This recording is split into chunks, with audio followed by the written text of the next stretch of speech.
Untamed is going to be untamed. It's going to be a little crazy. I want to talk to my people. I want to talk to my brothers and sisters.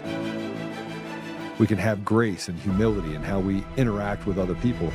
Oh, hot dog, look at you. And nobody talked about what's really happening. And let's have conversations about what truth is.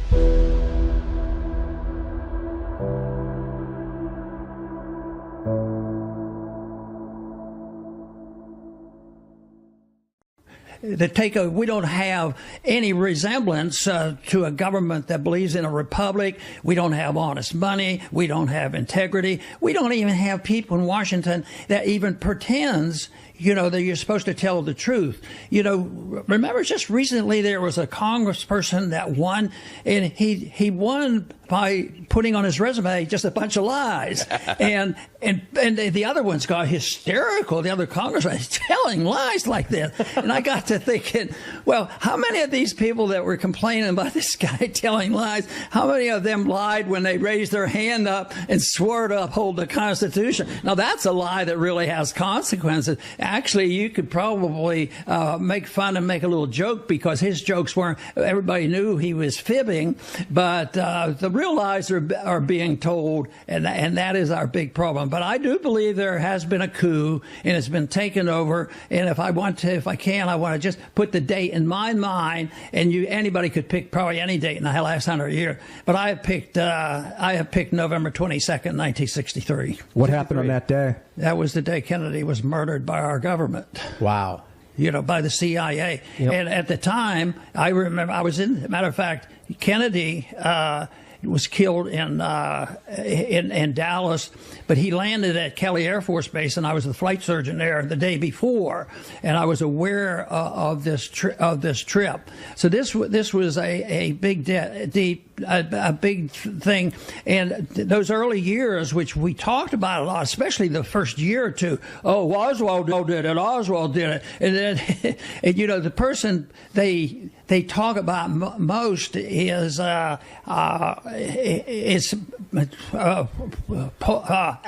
Dulles as being the instigator of all this, and he guess what?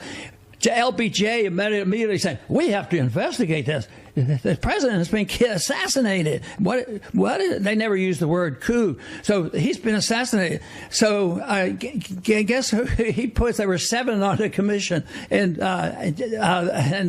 Dulles, Dulles was put on the committee to investigate it. So, but he was going to make sure they told the truth. It was a big farce, but that was a big day in history in my mind. Hi, everyone. Welcome in. Change of plans today. Joe is stuck en route and cannot hop on. We're going to try and get him connected in for second half. We're not sure yet. So welcome. Welcome. Class is in session. And what you just watched was a 2023 interview with Ron Paul talking about the state of our government. There's been a coup.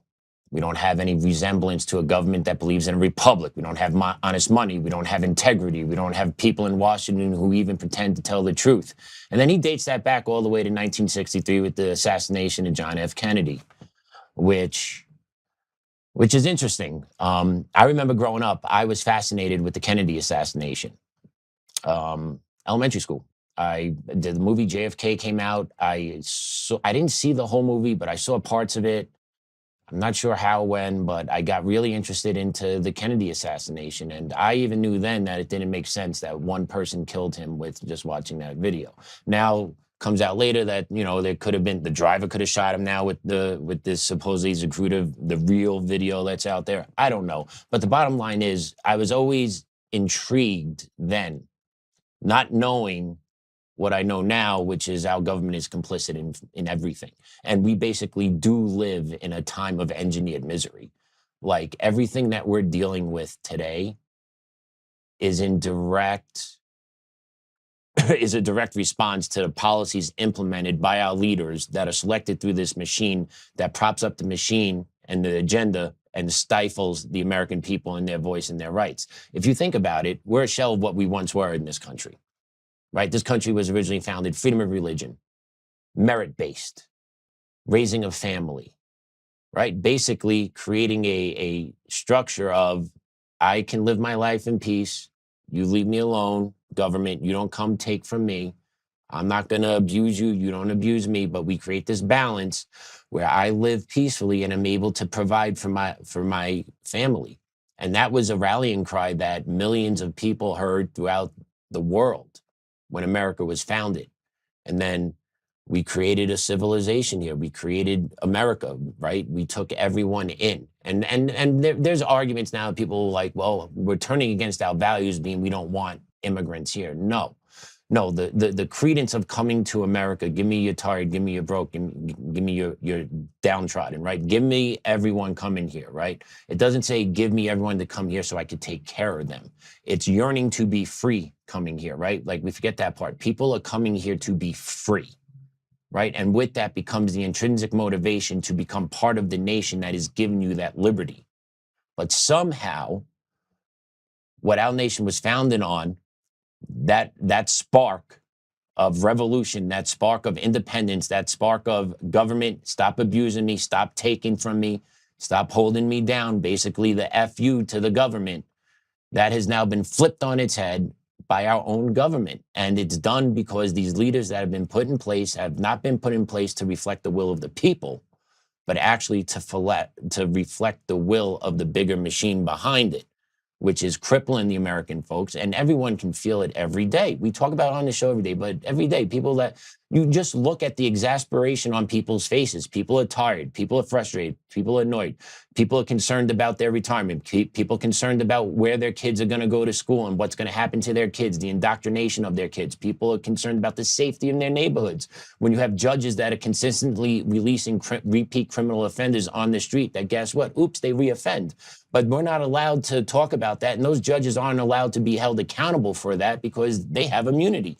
They just sit up there in their ivory tower and just pick and choose who's let out of jail, who's held in. And most of the time, the ones that are let out are the ones that are repeat offenders.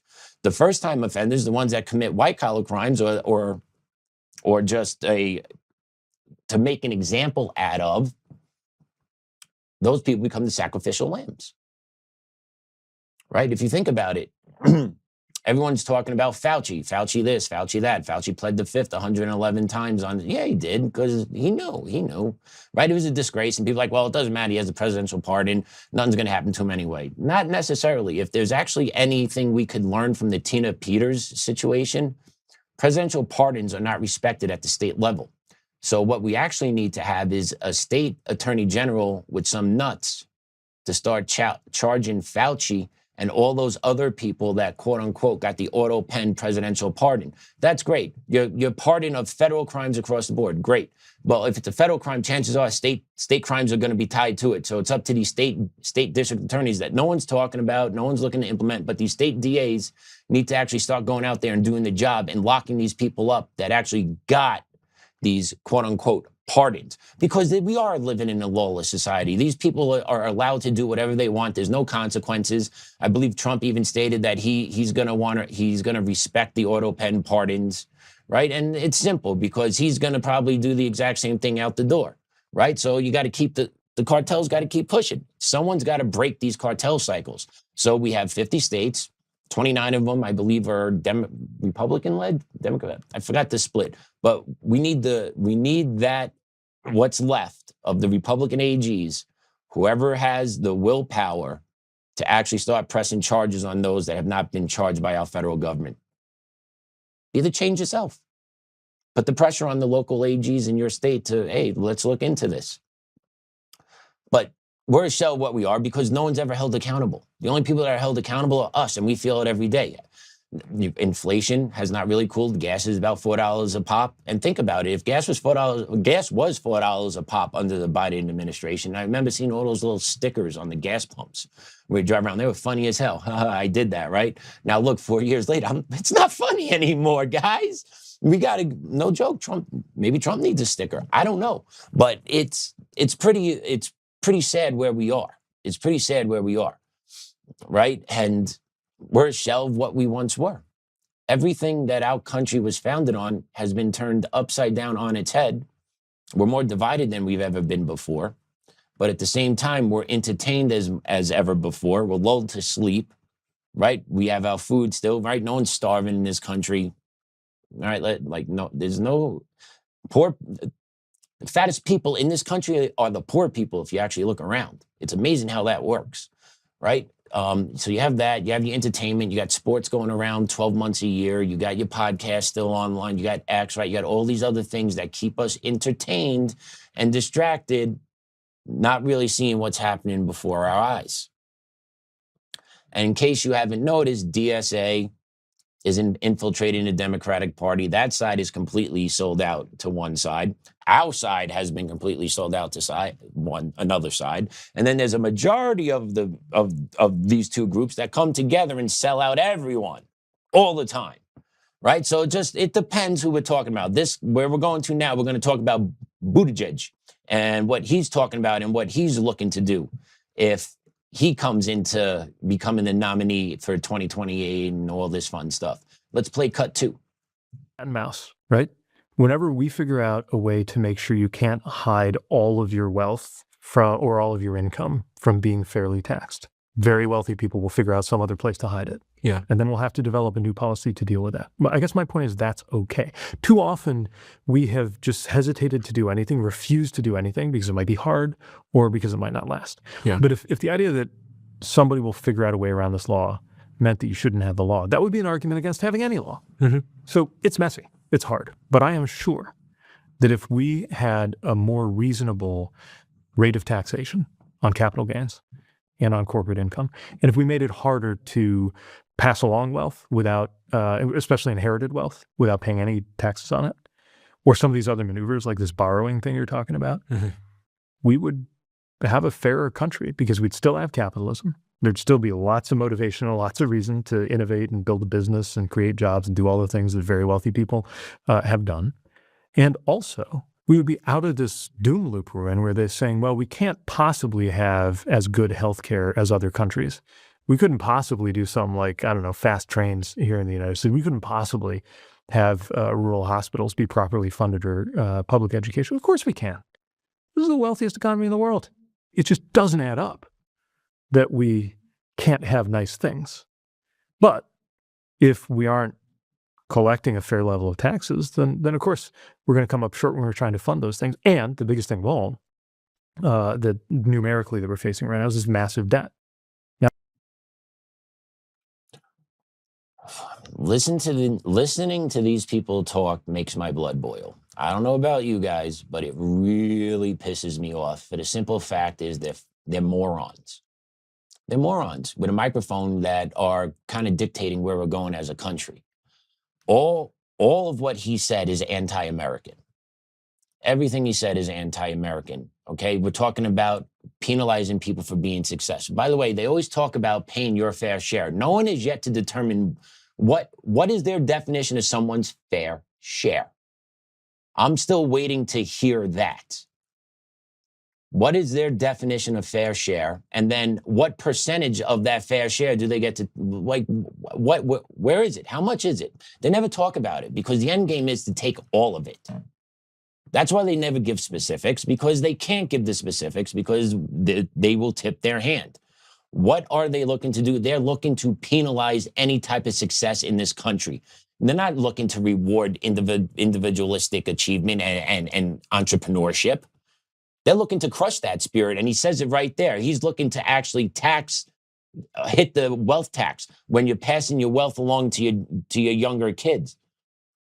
That's as anti-American as you get. You tax me when I make it. You tax me when I spend it. You tax me when I withdraw it. You tax me when I die. You tax me when I buy my house. You tax me every month on the property that I bought my house on. And then you're going to look to take more money from me after I die when I transfer my wealth to my child who deserves every penny of what I worked for to give to them.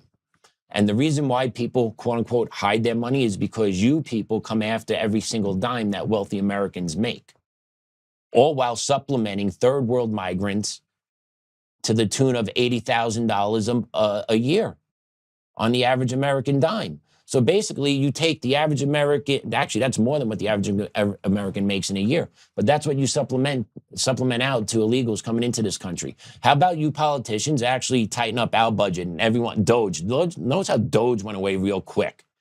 Notice how there's no actual legislation codifying Doge cuts that could have saved hundreds of billions of dollars. None of that's happening. All this hundreds of billions of dollars of fraud that's being found every which way you look at. I just saw another one today out of my hometown, Flushing, Queens, New York. I'm sorry, Queens, New York, in Flushing. Not from Flushing, but I am from Queens. In Queens, New York, in Flushing, hospice care.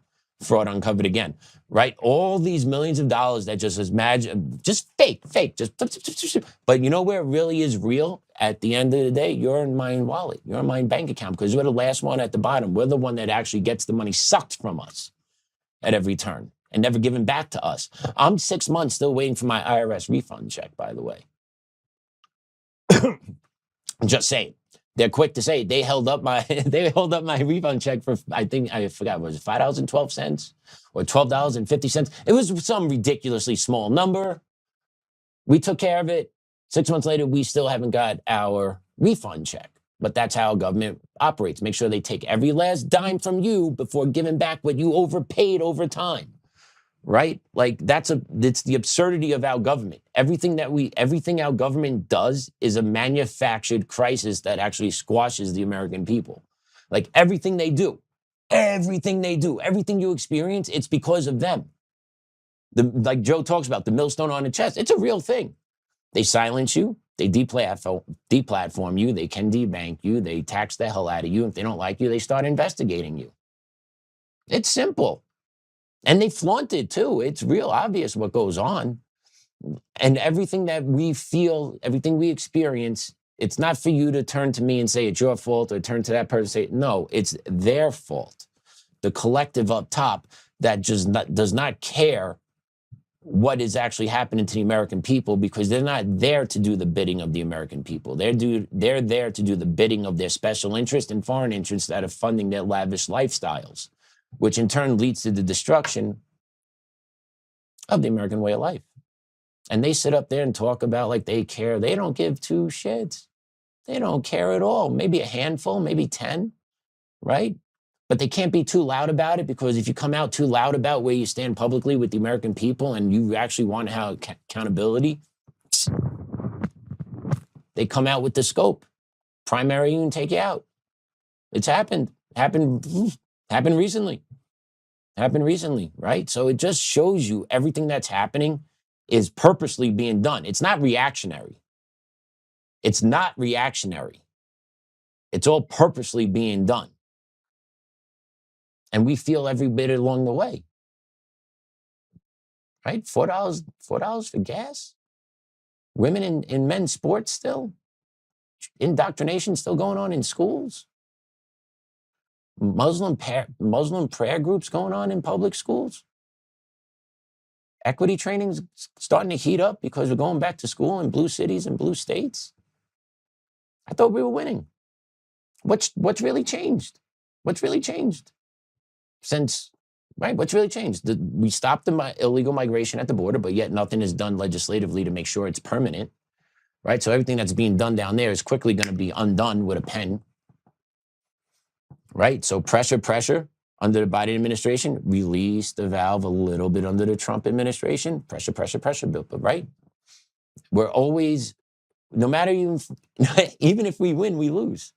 The question is just how much. And then they just flaunt it in front of you. How long was the last time anyone heard from, seen of Mitch McConnell? I'm not talking about the pictures online, right? Like his office still can't even give a clarifying statement of what happened to the senator. Is the senator alive? Nothing. Crickets. Why? Is it that hard to say if he's alive or dead? Is it really that hard to say it? I don't understand. Let's play cut 3. Here's his communications director, Stephanie Penn, being questioned about it.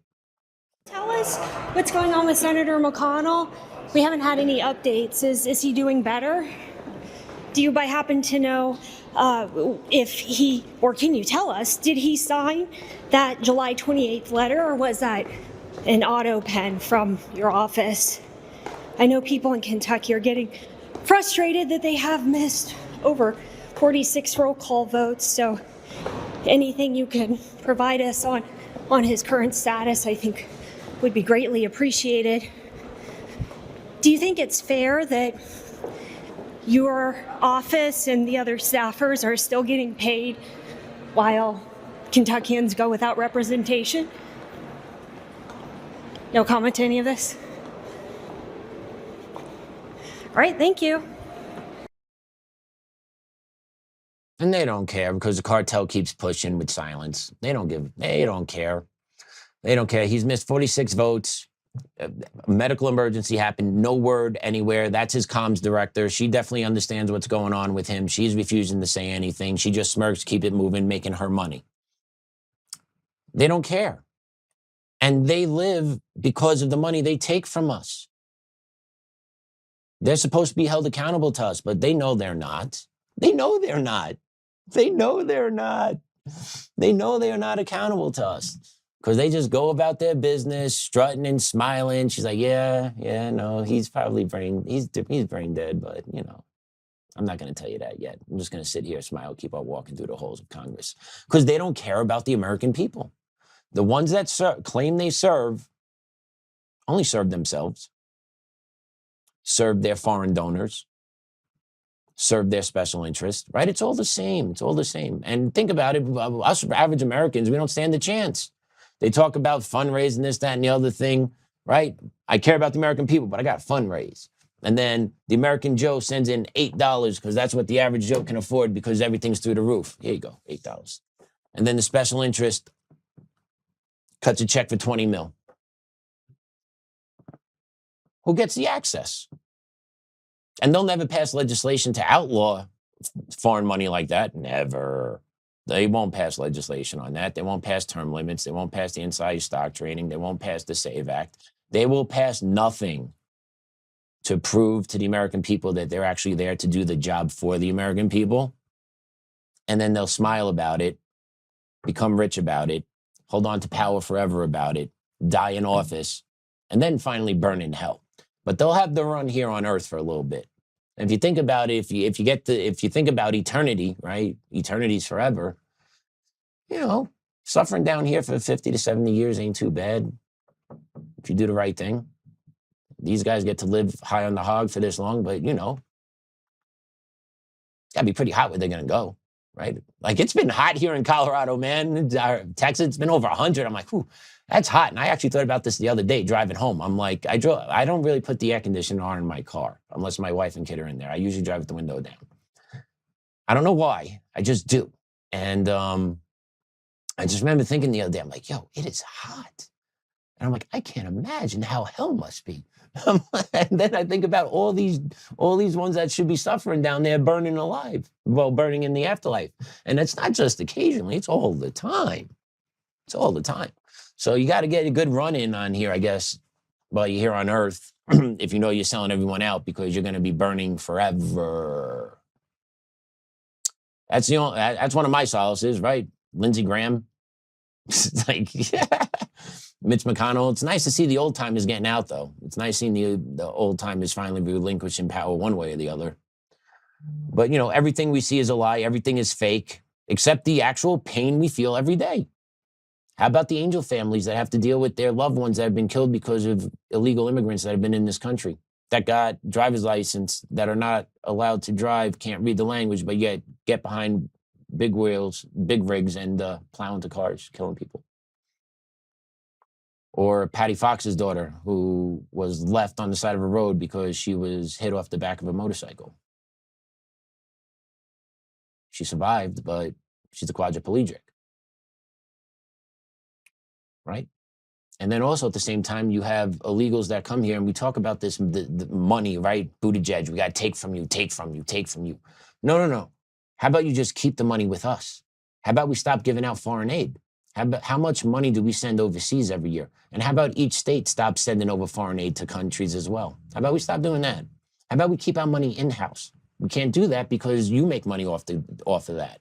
So you can't do that. Instead, your only solution is to keep taxing the American people. It's never about actually reining in the spending or reining in the fraud or stopping the migration in. It's never about that. It's about literally crushing the middle class, crushing the ones that are trying to make it out of the middle class range because you can't have that. You don't want that to have because you got to cap on who's going to cross that threshold, and you're going to pick who's going to cross that threshold. That's why. It's un-American. And then there's the talking point out here now. I saw on online today, socialism is as American as it can get, I heard. I got to listen to the clip a little bit more, but I saw that and almost threw up in my mouth. But yeah, all this is being done, and we feel it. And there is no way you could tell me the American people support what's going on either side of the aisle.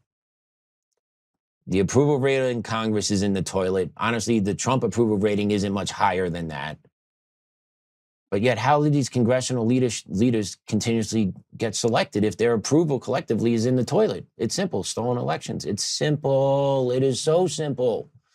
And here you go. We're gonna play a clip of Secretary of State Jena Griswold out here brags about the not turning over the voter rolls to the Trump administration. Let's play cut 4. Since being elected to a second term, Donald Trump has doubled down on his efforts to attack our elections and democracy. There have now been 2 executive orders on elections during his second term, trying to grab power over elections. Luckily, they're largely losing. There's a big potential decision coming up next week on one of these executive orders that we hope we will win.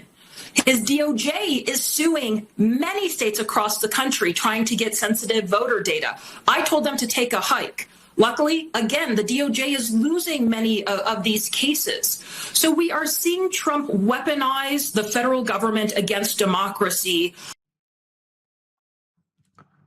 Yeah. The same talking points, the same garbage, the same bullshit out of her mouth over and over again and out of every blue city and blue state leader's mouth. The voter rolls are under lock and key. No one can look under the hood. Once again, if the elections are so secure, why can't we check them? Why can't you cooperate with the federal government? And why does Trump tolerate this at this point? And, you know, honestly, it's time to actually just slap the blue cities and blue states and pull all their funding for being sanctuary cities and states and let it play out. Just let it play out. Just withhold their funding. Enough is enough. All we do is give. And they resist like nobody's business. They fight. Why do you fight transparency? Why do you fight turning over the voter rolls? Because they're dirty. That is the only reason. And I can't believe people still don't understand this. We've been having this fight for years now, 6 years. Put it to bed. But no one wants to put it to bed because this is engineered misery. This is engineered misery. Because nobody wants peace. No one wants this country to actually get its act together. Like we are literally getting eaten from within. And those that are in charge are completely fine with it. You know, I understand Trump's kind of doing what he can do on deportations and at the border, but you know, as far as like solidifying law and codifying immigration, it's not even a fighting point. No one's talking about how we're going to codify our immigration at the federal level. No one's talking about it because no one has an answer to it. The Republicans never have an answer to anything. They just want to be in opposition. This is why what we get. It's not that hard to fix stuff. All this shit could be fixed instantaneously. Boom. You stop funding everything across the board. We're $43 trillion in debt. We stop printing money. We freeze spending across the board going outside and we reinvest it inside. That's number one. That's me. You know, honestly, I was out of work for close to a year. Actually, fun fact. Today's my 1-year anniversary working with Joe. I made 1 year working with Joe. I walked in this door August 4th, officially hired by him. So this is my 1-year plug. Happy anniversary to me. So anyway, before getting hired by Joe, I was unemployed for a year. My wife was working her ass off, making money because I couldn't get a real full-time job. I was driving Uber Eats. I was doing 15, 20 hours a week at a sporting complex, coaching kids and doing front desk work. But it wasn't enough to make the money. Were we going out? Were we spending more than what we were making? Simple answer was no. The simple answer was no, because we couldn't, because we weren't getting money from anywhere else. We couldn't just, go downstairs, hit print. Hey, we need 10 grand, hit it off. No. But our federal government does this day in and day out, and they never feel the pinch. We're falling off a financial cliff because of their behaviors. And our election system is at the root of all of it. President Trump's been in for a year and a half, a little bit more. We need to start making headway here instead of just executive orders. Because nothing's ever going to change. Nothing's ever going to change. And I want to put this post up that Joe had about Scott Presler. Let's put up A4A. And the reason I want to put this up, it's going to be in the second part of this. Scott Presler is good at acting. I'll give him that. He's good at pretending. The theatrics are stunning. And he's also right. Sunlight is the best disinfectant. Voter rolls allow for the database. The machines and mail-in ballots allow for the cheat. Scott has lost so many times because he really does nothing. Then he blames it on vote harder. There truly is no meaningful progress. But I want to point out that this is the point. Demoralization, hopium, and misdirection. It's not accidental, it's purposeful. We have been betrayed by a machine of Team Evil and Team Evil Light. Until we get rid of machines and mail-in ballots, vote in person with an ID counted at a local precinct level, we are finished as a nation.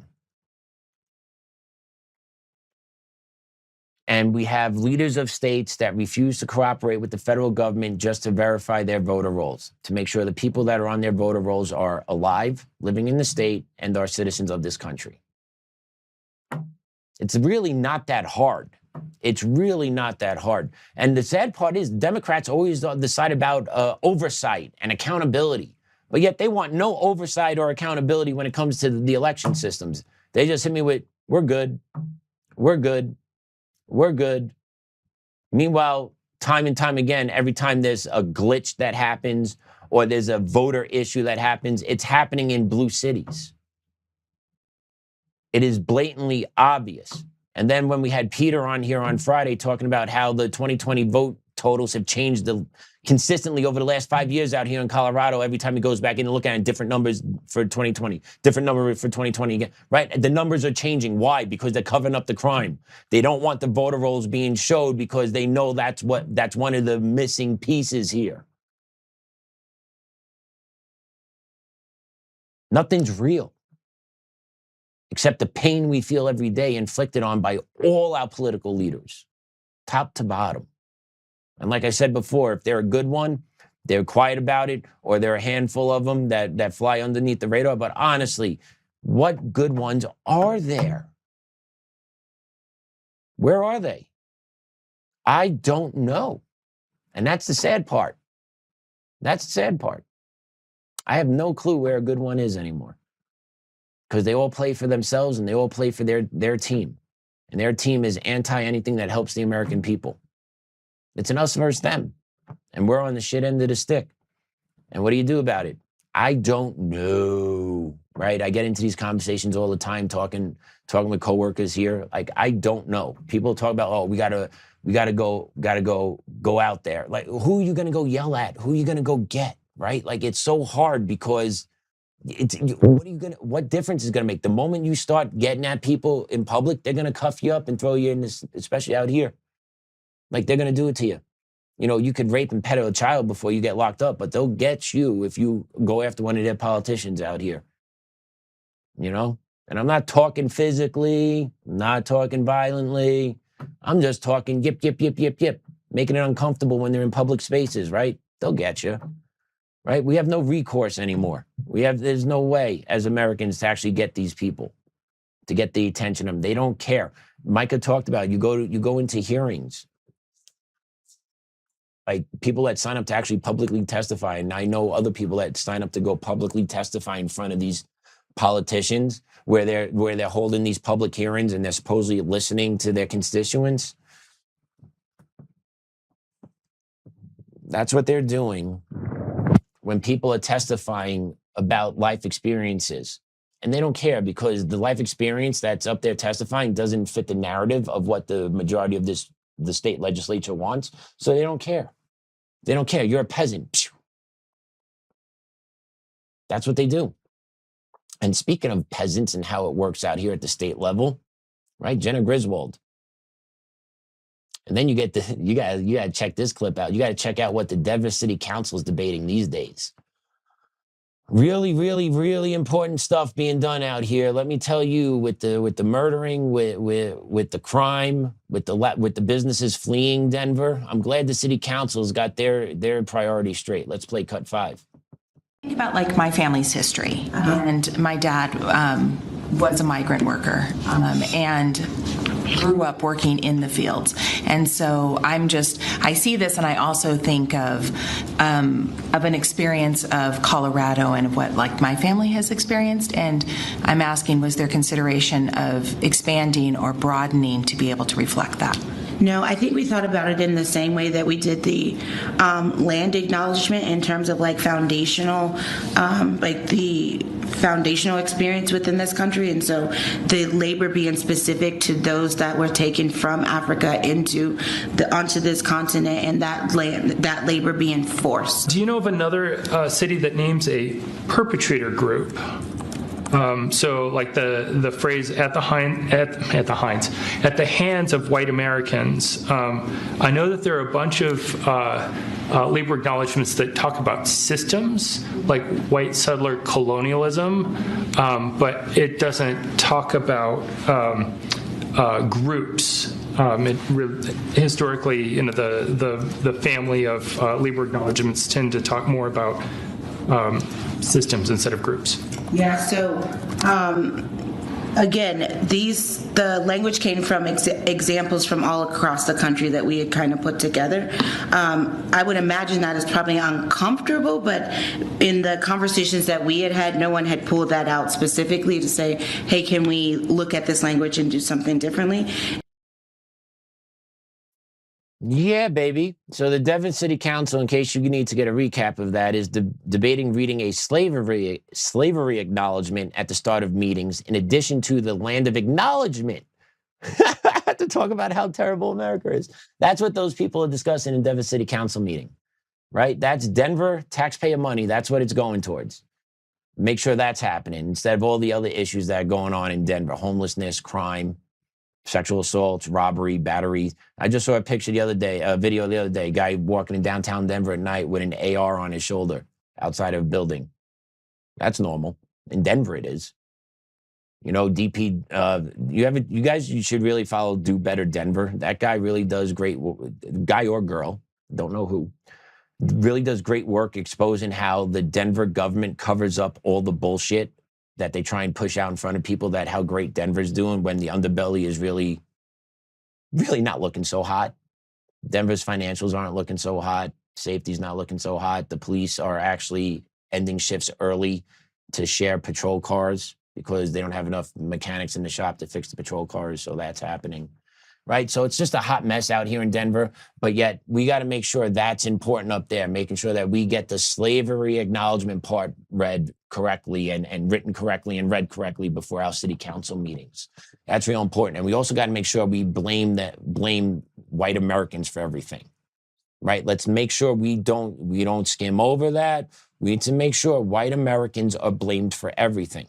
Once again, this is the purposeful push to destroy America, all engineered by design. You get people like this that have been programmed since birth because they've been indoctrinated through the school system with the racist rhetoric that white people are the problem of this country. White people have caused the enslavement of the black people. All this stuff that leads to equity, that leads to the actual, I believe, beginning of race wars. Like, there is no way that I don't think this ends other than race wars at this point.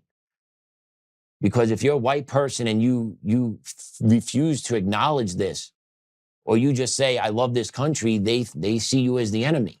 So how can you survive in a country that is being controlled by this political idea?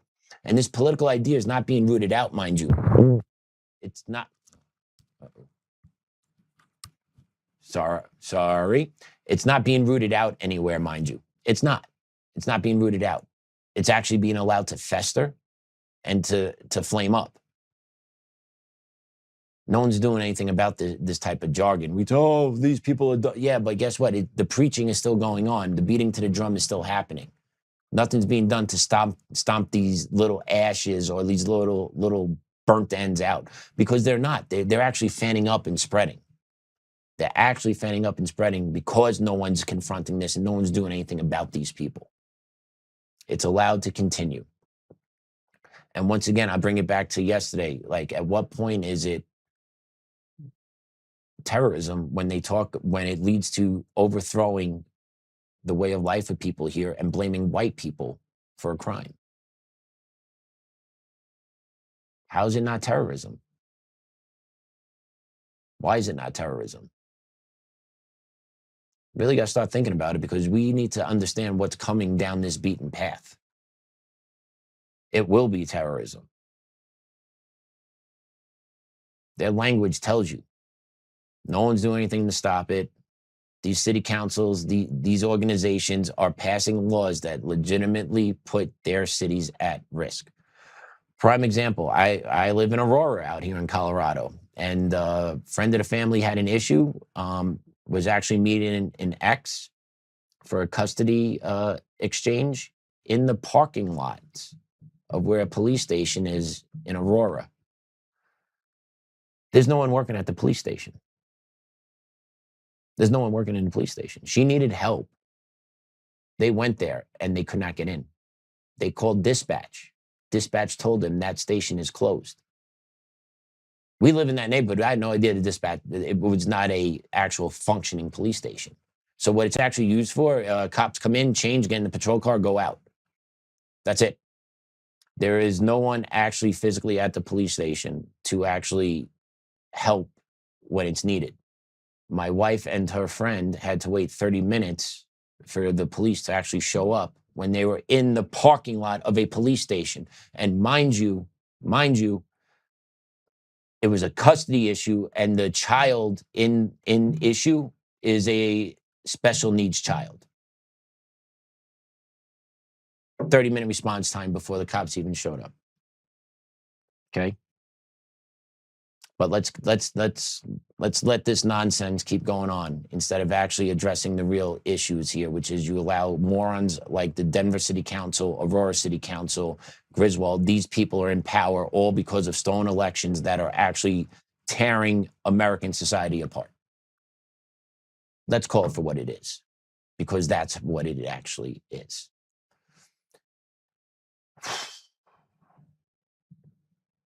And I want you guys to take a video breaking down how taxpayers, you, I, everybody that's watching this, are actually funding left-leaning groups. So I don't want my money going to left-leaning groups. I would love my money just to, stay in America, stay local, help people close to me, right? Not go overseas, not go to the Middle East, not go to Europe, not go to Africa. And then maybe 10 cents stays here in America. A little crumb here. Here you go. Maybe we can get a Tic Tac for that. There you go. But play this video here. This was interesting. Cut 6. Hi. How's it going? I'm good. How are you? Good, thank you. Sorry to bother you. Oh, no worries. My name is Jameson. My team and I are in the neighborhood fighting to protect immigrant rights. So it's something you care about? No. And no is the only appropriate response when these people show up at your door. Apparently, Democrats have a whole network of NGOs that do this kind of work. They go door to door canvassing to gather people's information for illegal immigrants' rights. Here are some of the names of some of those organizations. They go to people's doors and talk about immigrants' rights. They identify their supporters. Then they collect their contact info for petition signatures to actually change our laws. They also get donations from these people. So the truth of the matter is we are paying for this with our tax dollars. These are Democrat NGOs that have been laundered our money to send these people to people's doors to actually gather contact information and signatures so that they can change our laws to support illegals. So yeah, she's there. Do you care about immigrants' rights? Yes. Great. Got your name. Thank you. Have a good day. Now that goes into the database. Now they have an ally to go to when they need a ballot initiative passed, fundraising, safe house for illegal immigrants. Boom, just like that. And we're funding it. Our tax money gets put into Congress. Congress then, oh, NGO this, NGO that. And we're funding this. We are funding all of this. Wow, that's infuriating. I love the guy's answer, though. Do you care about him? No, I don't. And yeah, you're right. You shouldn't. At this point, we shouldn't. We should only be caring about what's going on from. How about veterans? Do we care about veterans' rights? Do we think no veterans illegal? Do we think house for every veteran is a human right? Because I do. That should be a human right. You serve this country, you should walk away from your military service with a house and a piece of property. Thank you for your service. There you go. Instead, how are our veterans treated? Discharged, no integration back in. Some of them become addicts, alcohol, can't find job, have trouble reacclimating to society because of the stresses they had to endure, putting their lives on the line to promote our freedom. What happens to them? Come back with PTSD, can't hold down a job because their minds are wired and they're not getting help from the VA. Oh, because there's no funding for you. I'm sorry. The well's dry. Muhammad, and your 7 wives, come.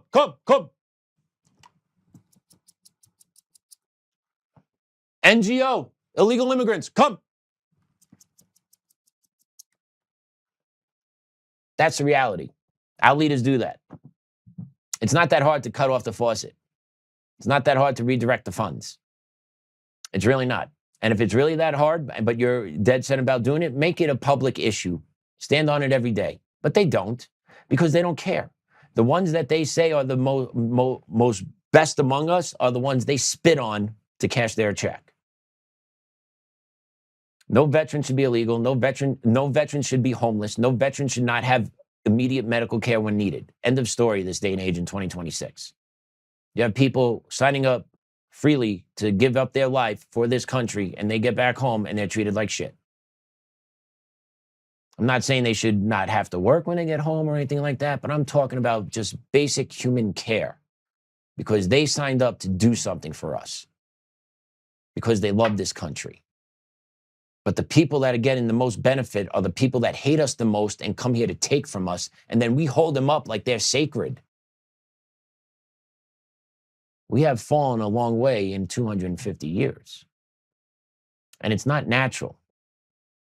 It's not natural. People don't naturally view their heritage this way. They're programmed to feel this way. And that's because the school system has been taken over. The colleges first, then down to the secondary eds. The colleges got taken over. You indoctrinated the wave of teachers, best specifically white female liberal teachers. And then you boomerang them back down into the education field post-graduation, and there that cycle began, and now K-12 has been taken over. The whole gamut. The whole gamut. But on the bright side, we talked about the 2A amendment yesterday, the Second Amendment here, and the attack on it out here in Colorado, that the Colorado state legislature is pretty much tacking on anywhere between $400 to $600 new in fees and taxes to possess a magazine discharged firearm. And basically the sheriffs are in charge of enforcing the law. Well, we have one sheriff out here in Colorado from Montezuma County that says, and that's Sheriff Stephen Nowlin. He announces he will not enforce the new gun legislation out here. And he gives a pretty good reason why, citing funding, staffing, and constitutional concerns. Senate Bill 25-003, which took effect August 1, adds new requirements for purchasing certain semi-automatic firearms, including obtaining a 5-year eligibility card from a local sheriff's office and completing an in-person safety course. As a Colorado sheriff and every member of the Montezuma County Sheriff's Office, each of us has sworn an oath to uphold the Constitution of the United States and the Constitution of the state of Colorado, and perform the duties of the office of sheriff in Colorado by protecting those rights for all citizens in Montezuma County, Nolan said in a news release. He also said that the new law does not provide funding for the additional personnel and administrative work needed to process eligibility cards. Additionally, he questioned the law's requirement that prospective buyers complete firearm safety training, arguing that hunter education has historically been tied to hunting and trapping, not firearm purchases. So yeah, this this sheriff from Montezuma County standing up and saying, come and get it. So great job by him. Need more people like that to stand up here. I wonder if Arapahoe County is going to follow Douglas County. Are they going to issue public statements? Or are they just going to say nothing and not do it, right? Because it means more if you publicly come out and say it at this point. All right, state legislature, you're passing this. You're telling me this is my job. Yeah, no. You're violating the Constitution. You want to do this? Let's do it then. All right. I would love to see the push come to shove.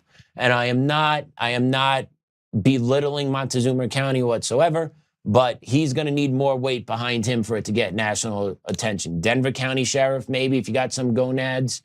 Arapahoe County, Adams 12, anybody, Jeff Co., Doug Co., or maybe you come out as a coalition and make a joint statement. That'd be fun to watch, because enough's enough. And especially with the crime in this state, and the fact that the judges in the state don't hold criminals accountable, and the state legislature actually supports the lessening of penalties for child sex offenders, yeah, everyone should have an AR out here in this state, because that's the only way you're going to protect yourself. 30 minutes response time for police to respond to their own parking lot, and then you're going to want to restrict my rights of owning an AR and make me pay $600 more in fees and make sure I do X, Y, and Z, all while you are making the state less safe?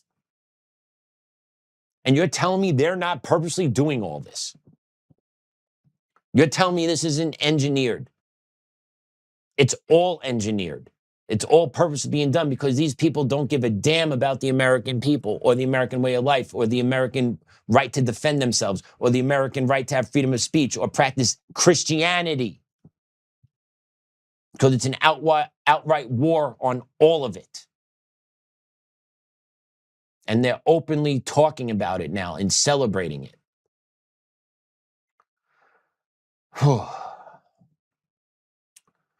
So yeah, we didn't cover this yesterday, but we're going to talk a little bit about it today. Fires breaking out in Washington, right? If you've been out west, I'm sure you've been seeing the amber colors of the sky. You've seen the kind of reddish, auburnish burn of the sun. You've probably been smelling it. Well, it's coming from Spokane. Big fires are going out. Whole neighborhoods have been wiped off. It kind of looks very eerily familiar to the LA fires.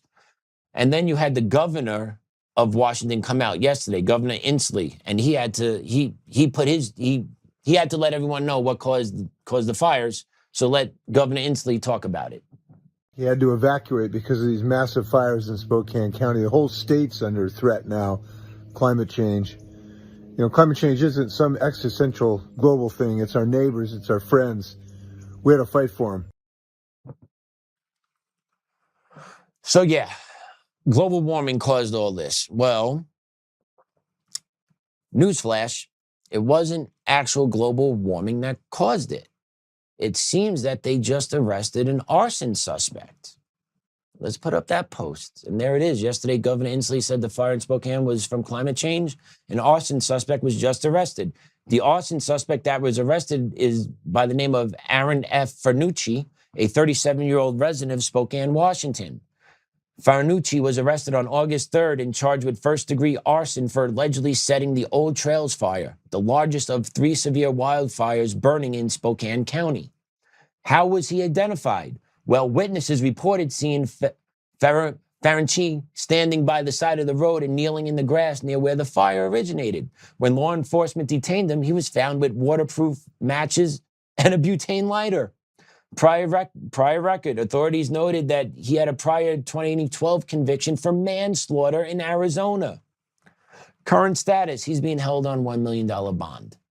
So, but the Dems never miss a chance to push a narrative. They never miss a chance. Forest fire, climate change, not arson. Because, you know, it is very natural, because it's so hot, for spontaneous fires just to converse on a clear day. Very natural for all that to happen. Very natural for all that. No, this dude set it on fire. But once again, it doesn't matter. because they need to promote the climate change, then to go green, right? Another way to put the millstone on the chest to squeeze the American soul a little bit more, because they want the fossil fuels. They want the oil, they want the gas gone. They want it to be green energy, windmills, solar energy, all that stuff, right? So you needed climate change, fire, climate change. No, asshole starting fires. And I wonder if he's a leftist. I wonder if he's a leftist. So yeah, all that's going on. And I want to play this video now. This is by far, I'm sure you probably have seen this video. If not, you got a real treat. You got a real treat. But this is by far the best video on the internet. Let's play it. Come up to him and say, oh, put your bag away, bro. Put your bag away. I told him if he wants to go to the hospital, come here.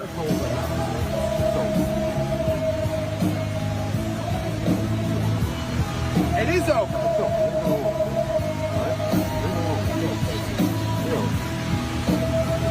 Hey. You. Hey. You. My girls, right? You're not talking about my girls, right? I don't care. Don't do that, dude. Don't do what that. What are you gonna do? Go ahead. Just go. Just what go. Are you gonna do? Don, go ahead. Am go I? ahead. I didn't put him in the ground. Let's go, bro. Go ahead. I'm good. Let him have it. I just said Mike, Mike, all right, Mike. good. It's over. It's over. He's a child.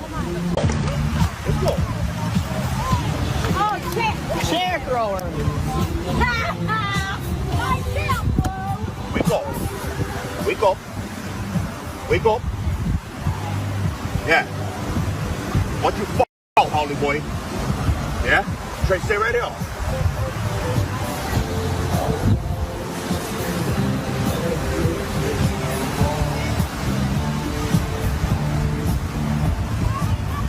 You done? You done? Huh? You done?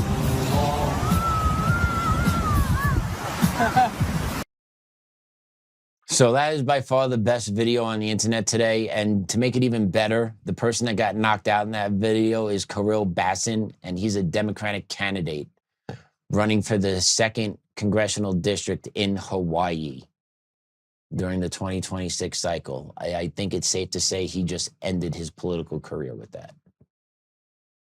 But yeah, that's the best 2-minute video on the internet today. If you have time to share that or find that, I recommend you do. But yeah, you got to find the bright spots in a time where it's engineered misery all over the place. You got to find funny stuff like that to laugh at. Because if you don't laugh, you don't take time to breathe, you don't take time to step away, you're going to go crazy. And I talked about earlier, so I know we're distracted, we get food, we get football, we have the sad part is too, we actually need the circus. We need the entertainment factor for a little bit. Because you do need to disconnect. Because when you step back and realize just how rotten and how captured of a nation we are, it's maddening. It's maddening to see what's going on in our country and to know that this stuff can be easily fixed if we just eliminated special interest and foreign interest and just put Americans first. It's really quite simple to fix all of it. There may be some hurt feelings, and yeah, so what? So what? They're crushing our spirit. They're hurting our families. They're hurting our feelings. For what? It's time we have to put it back to where it is. Okay? I don't care about their feelings. I don't care about ours. But at the end of the day, we're fighting for this country. And it's not going to happen to me. It's going to be what we're leaving our children. And what people need to realize, what are they doing? And how are they leaving this world for their children? Oh, I want to make it a kinder, safer place. Oh, okay. What does that look like? Does kinder, safer look like what? What does it look like? Can you actually say what it looks like to you? I know what kinder, safer looks like to me, and it's not what I see today. It's not what I see today. So yeah, what are you doing for what are you doing for the future of this country? What are you doing for the younger generations coming? Right? I've taken up my fight. I'm doing basically everything I can do. And not everyone is going to have a lawsuit to try and file and fight for their rights. You're not. I get that. But there's other ways to fight. Like we said, connect with people, get online, build your little coalition, brainstorm with people, and then take local action. That's the best you can do. That's the best you do, because the problems up top are too big for us to fight by ourselves. We could shed light on it. We could put pressure on it. But at the end of the day, the powers that be are going to operate as they're going to operate, and we have no control over that whatsoever. And if you haven't gotten the memo yet, it is abundantly clear. Americans are not the priority. Can't pass the SAVE Act, can't hold criminals accountable. Got to tax the hell out of you. Got to talk about taking more from you. And then after we're done taking more from you, we got to make sure we take more from you after you die. So you can't leave it to your kids, because we don't want your kids to actually have your wealth. We want it for ourselves and our families. And we want your child to be hooked on us. So we're going to make sure we're going to hook your child on us by taking all the wealth that you ever accumulated in your life before you die. We're going to take a good portion of that too. And we're right to do that, because, you know, people hide it from us. No kidding, you're going to hide money from people that are telling you, I'm going to take it from you. Like, what do you say? You want your fair share? Okay. How much is your fair share? Oh, you guys see how much I make first. Got it. Got it. Makes a lot of sense. Makes a lot of sense. But they don't care. They're going to do what they're going to do. They're looking to fundamentally change the American way of life. We're going to resist it at all costs. Eventually, push is going to come to shove. Rubber's going to meet the road. And I'm going to be very curious what that's going to look like. If you haven't been paying attention, what happened with the Morocco migrants crossing into Ceuta in Spain, the Spanish citizens picked up their stuff and started fighting and beating the African migrants in the street. It's going back and forth. And by the way, they're not African migrants. They're mainly Islamic migrants coming in, but Morocco's part of Africa, but they're majority Islamic. They're coming in through the border. And basically what wound up happening there is you have civil conflict. Watch that. See how that revs up. And then think about where we might be in 2-3 years from now, if things don't get fixed, and fixed quickly.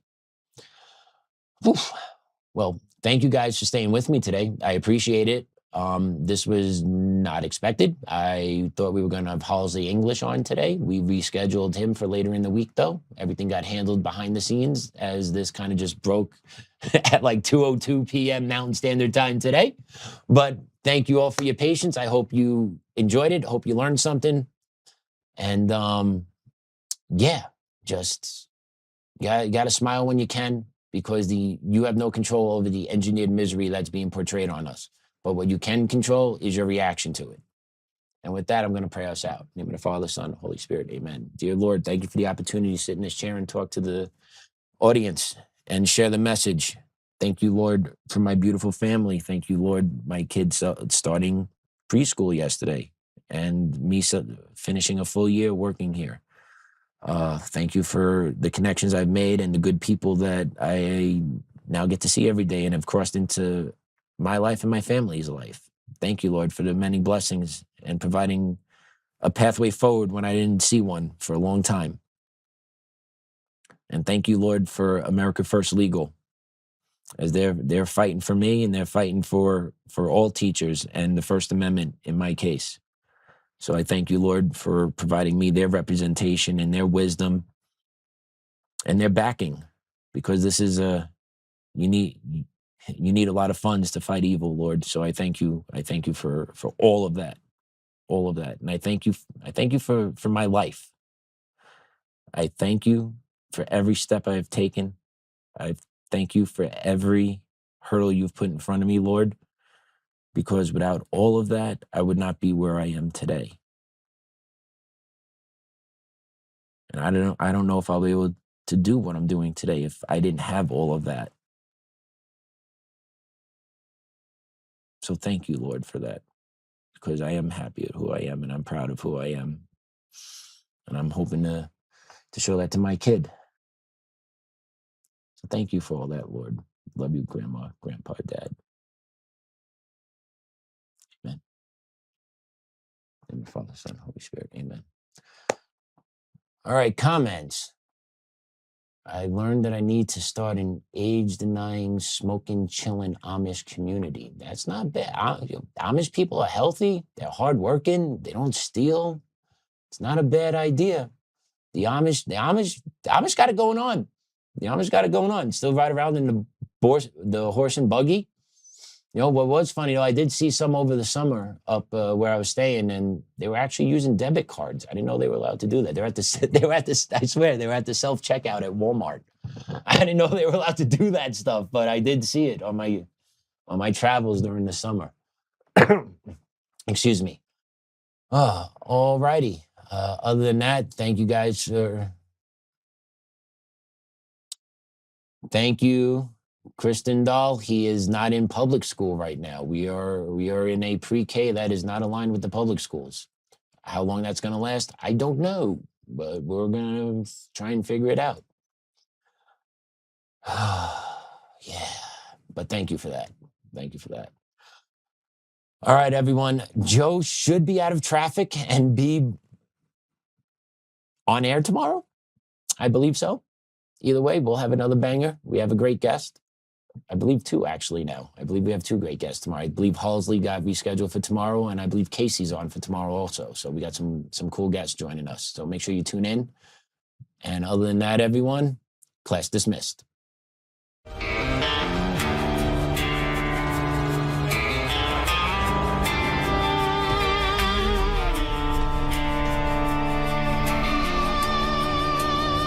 Rise up untamed in the heart of the fire where the wild ones roam. Joe Oltmann's calling, bringing truth back home. From conservative daily to this untamed fire, we shatter the silence, lifting spirits higher. No chains can hold us, no lies can prevail. Authentic and fearless on this rugged trail.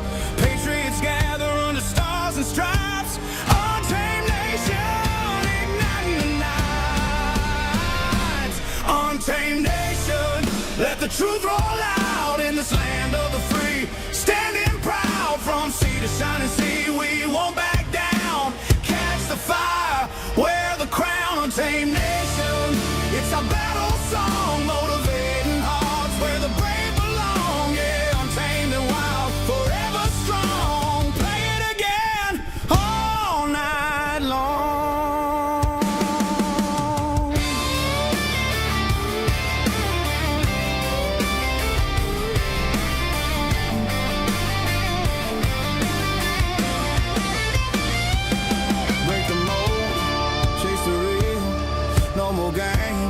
Time to heal.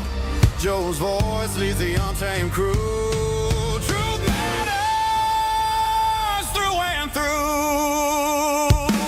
Untamed nation, let the truth roll out in this land of the free. Standing proud from sea to shining sea, we won't back down. Catch the fire, wear the crown. Untamed nation, it's our battle song, motivating hearts where the brave belong. Yeah. Forever strong, play it again all night long.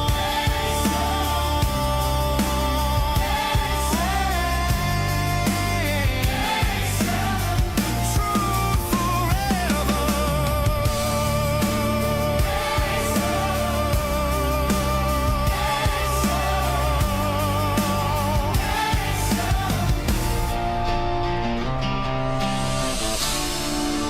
True forever.